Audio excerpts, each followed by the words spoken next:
سلام، آیا میدونستین داشتن یک گربه کوچولو میتونه برای سلامتیتون مفید باشه؟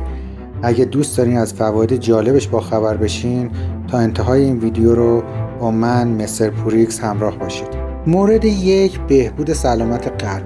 مطالعه‌ای که در سال 2009 در مجله اینترنشنال نورولوژی منتشر شد نشون داد که داشتن گربه میتونه خطر حمله قلبی و سکته مغزی رو کاهش بده.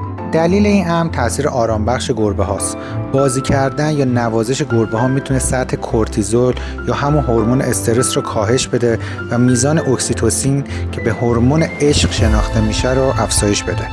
دومیش تقویت سیستم ایمنی بدنه.